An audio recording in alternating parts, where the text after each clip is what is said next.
Want to browse privately on Safari using your Mac? Here's how to open an Incognito window, also known as private browsing, in just a few seconds.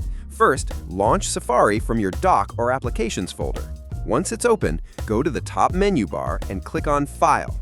In the drop-down, select New Private Window. You'll notice the browser opens a new window with a dark Smart Search bar. That means private browsing is now active. Safari won't save your history, search activity, or autofill info while you're in this mode. Want a faster way?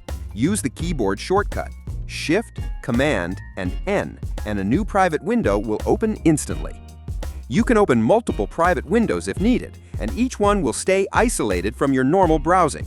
When you're done, just close the private window and Safari goes back to normal. And that's how to browse Incognito on Safari using your Mac. Follow for more Mac tips and check out our next video on Safari shortcuts to save even more time.